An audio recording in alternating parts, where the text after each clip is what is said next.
ಸ್ನೇಹಿತರ welcome back to Mahi updates YouTube channel. Gruhalakshmi ಯೋಜನೆಯ ಅಪ್ಡೇಟ್ಗೆ ತಮಗೆಲ್ಲರಿಗೂ ಆತ್ಮೀಯವಾದ ಸ್ವಾಗತ.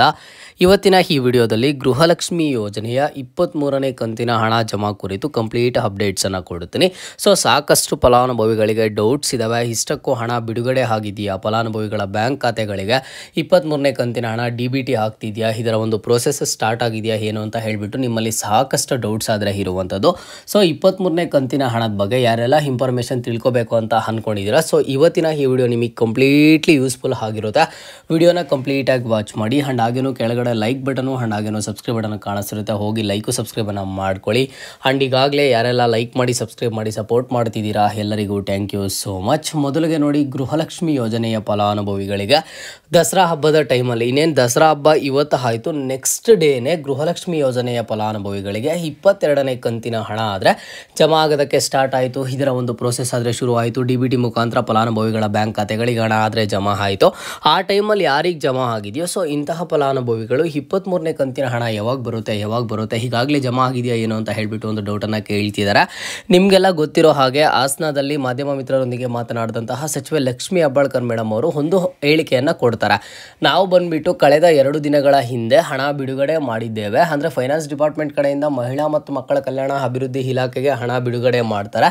ಅದಾದಮೇಲೆ ನೆಕ್ಸ್ಟು ಅಲ್ಲಿಂದ DBT ಮುಖಾಂತರ ನಿಮ್ಮೆಲ್ಲರ ಒಂದು ಬ್ಯಾಂಕ್ ಖಾತೆಗಳಿಗೆ ಗೃಹಲಕ್ಷ್ಮಿ ಯೋಜನೆಯ ಹಣ ಆದರೆ ಜಮಾ ಆಗುತ್ತೆ ಅಲ್ವಾ.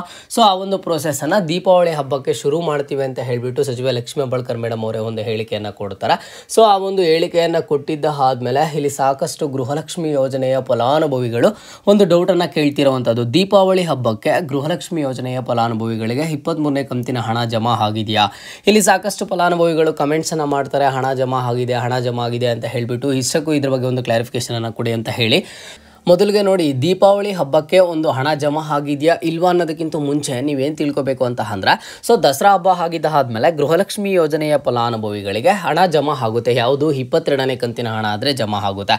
ಆ ಜಮಾ ಆಗುವಂತಹ ಟೈಮಲ್ಲಿ 1,25,00,000 ಫಲಾನುಭವಿಗಳಿಗೂ ಹಣ ಆದರೆ ಜಮಾ ಆಗಿಲ್ಲ. ಕೇವಲ ಒಂದು 50% ಆಫ್ ದಿ ಫಲಾನುಭವಿಗಳಿಗಷ್ಟೇ ಹಣ ಜಮಾ ಆಗಿದ್ದಿದ್ದು. ಅದಾದಮೇಲೆ ನೆಕ್ಸ್ಟು ರಿಮೈನಿಂಗ್ 50% ಆಫ್ ದಿ ಫಲಾನುಭವಿಗಳಿಗೆ ಹಣ ಪೆಂಡಿಂಗ್ ಆದರೆ ಇತ್ತು. ಈಗ ದೀಪಾವಳಿ ಹಬ್ಬಕ್ಕೆ 2,000 ಹಣ ಗೃಹಲಕ್ಷ್ಮಿ ಯೋಜನೆಯ ಫಲಾನುಭವಿಗಳ ಬ್ಯಾಂಕ್ ಖಾತೆಗಳಿಗೆ ಹಣ ಜಮಾ ಆಗ್ತಿದೆ. ಹೌದು, ನಿಜ, 2,000 ಹಣ ಏನೋ ಜಮಾ ಆಗ್ತಿದೆ. ಬಟ್ ಅದು ಯಾವ ಹಣ ಅಂತ ಅಂದರೆ 22ನೇ ಕಂತಿನ ಹಣ ದಸರಾ ಹಬ್ಬಕ್ಕೆ ಏನು ಹಣ ಬಿಡುಗಡೆ ಮಾಡ್ತಾರೆ. ಬಿಡುಗಡೆ ಮಾಡಿದಂತಹ ಟೈಮಲ್ಲಿ DBT ಸ್ಟಾರ್ಟ್ ಮಾಡಿದಂತಹ ಟೈಮಲ್ಲಿ ಪೆಂಡಿಂಗ್ ಇರುವಂತಹ ಫಲಾನುಭವಿಗಳಿಗೆ ಪೆಂಡಿಂಗ್ ಹಣ ಹೀಗೆ ಬಿಡುಗಡೆ ಮಾಡಿರುವಂಥದ್ದು. ಓಕೆನಾ. ನಿಮ್ಗೆ ಇದ್ರ ಬಗ್ಗೆ ಚೆನ್ನಾಗಿ ಕ್ಲಾರಿಫಿಕೇಶನ್ ಇರಬೇಕಾಗುತ್ತೆ. ಇಲ್ಲಿ ಬಂದುಬಿಟ್ಟು ಪೆಂಡಿಂಗ್ ಹಣ ಬಿಡುಗಡೆ ಮಾಡಿರುವಂಥದ್ದು ಯಾವಾಗ, ಈ ದೀಪಾವಳಿ ಹಬ್ಬಕ್ಕೆ. ದೀಪಾವಳಿ ಹಬ್ಬದ ದಿನ ಕರೆಕ್ಟಾಗಿ ಅಂದರೆ ಮಂಗಳವಾರ ಬಂದುಬಿಟ್ಟು ಗೃಹಲಕ್ಷ್ಮಿ ಯೋಜನೆಯ ಫಲಾನುಭವಿಗಳಿಗೆ, ಬೇರೆ ಬೇರೆ ಜಿಲ್ಲೆಯ ಫಲಾನುಭವಿಗಳಿಗೆ ಎಲ್ಲರ ಒಂದು ಬ್ಯಾಂಕ್ ಖಾತೆಗಳಿಗೆ 2,000 ಹಣ ಆದರೆ ಜಮಾ ಆಗಿರುವಂಥದ್ದು. ನಮ್ಮೂರಲ್ಲೂ ಒಂದಿಷ್ಟು ಮಹಿಳೆಯರಿಗೆ 2,000 ಹಣ ಆದರೆ ಜಮಾ ಆಗಿದೆ. ಅದು ಯಾವ ಕಂತಿನ ಹಣ, ಅವ್ರಿಗೆ ಬಂದುಬಿಟ್ಟು 22ನೇ ಕಂತಿನ ಹಣ. ದಸರಾ ಹಬ್ಬದ ಟೈಮಲ್ಲಿ ಯಾರಿಗೆ 2,000 ಹಣ ಬಂದಿರಲಿಲ್ವೋ ಅಂತಹ ಫಲಾನುಭವಿಗಳಿಗೆ ದೀಪಾವಳಿ ಹಬ್ಬಕ್ಕೆ 2,000 ಹಣ ಬರ್ತಿದೆ. ಅದನ್ನು ಬಿಟ್ಟರೆ ದಸರಾ ಹಬ್ಬಕ್ಕೂ 2,000 ಬಂದಿರುವಂತಹ ಫಲಾನುಭವಿಗಳಿಗೆ ದೀಪಾವಳಿ ಹಬ್ಬಕ್ಕೆ 2,000 ಹಣ ಆದರೆ ಜಮಾ ಆಗಿಲ್ಲ. ಹಾಗಾಗಿ 22ನೇ ಕಂತಿನ ಹಣದವರೆಗೂ ಹಣ ಯಾರು ಪಡ್ಕೊಂಡಿದ್ದೀರಾ, 23ನೇ ಕಂತಿನ ಹಣನೂ ನಿಮಗೆ ಜಮಾ ಆಗುತ್ತೆ. ಬೇರೆಯವ್ರಿಗೆ ಬಂದಿದೆ ನಮಗೆ ಬಂದಿಲ್ಲ ಅನ್ನೋವಂಥ ಡೌಟನ್ನು ಯಾರು ಇಟ್ಕೊಳ್ಳೋದಕ್ಕೆ ಹೋಗಬೇಡಿ. ಆ್ಯಂಡ್ ಎಗೈನ್ ಇನ್ನೊಂದು ಅಪ್ಡೇಟ್ ನಿಮಗೆ ಕೊಡೋದಾದರೆ, 22ನೇ ಕಂತಿನ ಹಣ ಆಗ ಯಾರಿಗಾದರೂ ಪೆಂಡಿಂಗ್ ಇದೆಯೋ ಈಗಲೂ ಸಹ 22ನೇ ಕಂತಿನ ಹಣ ನಿಮಗೆ ಬಂದಿಲ್ಲ ಅಂತ ಅಂದರೆ ದೀಪಾವಳಿ ಹಬ್ಬಕ್ಕೆ ಪೆಂಡಿಂಗ್ ಹಣ ಬಿಡುಗಡೆ ಮಾಡಿದ್ದಾರೆ. ಪೆಂಡಿಂಗ್ ಹಣ ಬಂದುಬಿಟ್ಟು ನಿಮಗೆ ಅತಿ ಶೀಘ್ರದಲ್ಲೇ ನಿಮ್ಮೆಲ್ಲರ ಒಂದು ಬ್ಯಾಂಕ್ ಖಾತೆಗಳಿಗೆ ಜಮಾ ಆಗುತ್ತೆ. ಈ ತಿಂಗಳು ಕಂಪ್ಲೀಟ್ ಆಗೋಷ್ಟು ಒಳಗಡೆ ಗೃಹಲಕ್ಷ್ಮಿ ಯೋಜನೆಯ ಫಲಾನುಭವಿಗಳಿಗೆ 22ನೇ ಕಂತಿನ ಹಣ ಅಂತೂ ಯಾರಿಗೂ ಪೆಂಡಿಂಗ್ ಇರೋದಿಲ್ಲ, ಎಲ್ಲರ ಒಂದು ಬ್ಯಾಂಕ್ ಖಾತೆಗಳಿಗೆ ಜಮಾ ಆಗುತ್ತೆ. ಅದರ ಜೊತೆಗೆ ಈಗ 23ನೇ ಕಂತಿನ ಹಣ ಅಪ್ಡೇಟ್ ಬಗ್ಗೆ ಮಾತನಾಡೋದಾದರೆ, 23ನೇ ಕಂತಿನ ಹಣ ಬಂದುಬಿಟ್ಟು ದೀಪಾವಳಿ ಹಬ್ಬಕ್ಕೆ ಬಿಡುಗಡೆ ಮಾಡಿದ್ದೀವಿ ಅಂತ ಹೇಳಿಬಿಟ್ಟು ಸಚಿವೆ ಲಕ್ಷ್ಮೀ ಹೆಬ್ಬಾಳ್ಕರ್ ಮೇಡಮ್ ಅವರು ಒಂದು ಹೇಳಿಕೆಯನ್ನು ಕೊಟ್ಟಿರೋದ್ರಿಂದ ಯಾವ ಕ್ಷಣದಲ್ಲಾದರೂ ಗೃಹಲಕ್ಷ್ಮಿ ಯೋಜನೆಯ ಫಲಾನುಭವಿಗಳಿಗೆ 23ನೇ ಕಂತಿನ ಹಣ ಆದರೆ ಜಮಾ ಆಗ್ಬೋದು.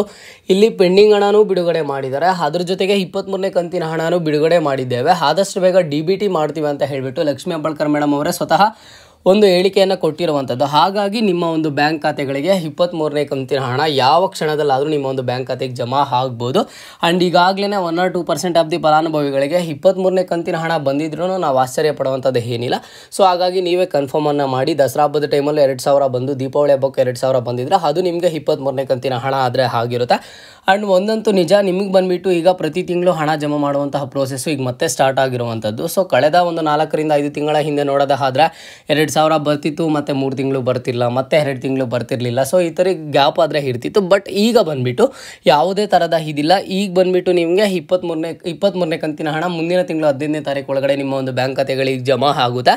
22ನೇ ಕಂತಿನ ಹಣ ಬಂದುಬಿಟ್ಟು ಪೆಂಡಿಂಗ್ ಇರೋವಂಥವ್ರಿಗೆ ಆದಷ್ಟು ಬೇಗನೆ ಅಪ್ಡೇಟ್ ಆದರೆ ಮಾಡಿ ನಿಮ್ಮ ಒಂದು ಬ್ಯಾಂಕ್ ಖಾತೆಗಳಿಗೆ ಹಣ ಆದರೆ ಜಮಾ ಮಾಡ್ತಾರೆ. ಓಕೆನಾ? ಸೊ ಇವತ್ತಿನ ಈ ವಿಡಿಯೋಗೆ ಪ್ರತಿಯೊಬ್ಬರು ಕಮೆಂಟ್ ಬಾಕ್ಸ್ ಮೂಲಕ ಕಮೆಂಟನ್ನು ಮಾಡಿ ನಿಮಗೆ ಗೃಹಲಕ್ಷ್ಮಿ ಯೋಜನೆಯ 23ನೇ ಕಂತಿನ ಹಣ ಏನಾದರೂ ಬಂದಿದೆಯಾ ಅಥವಾ 22ನೇ ಕಂತಿನ ಹಣಕ್ಕಾಗಿ ವೆಯ್ಟ್ ಮಾಡ್ತಿದ್ದೀರಾ, ಯಾವ ಜಿಲ್ಲೆಯವರು ಏನು ಅಂತ ಹೇಳಿಬಿಟ್ಟು.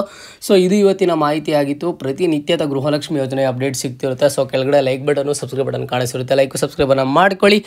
ಇದು ಇವತ್ತಿನ ಮಾಹಿತಿ ಆಗಿತ್ತು. ಮುಂದೆ ಎಲ್ಲ ರೀತಿಯ ಹೆಚ್ಚಿನ ಅಪ್ಡೇಟ್ಸ್ ಜೊತೆಗೆ ಸಿಗ್ತಾ ಇರೋಣ. ಅಲ್ಲಿಯ ತನಕ take care and keep watching Mahi updates for more updates.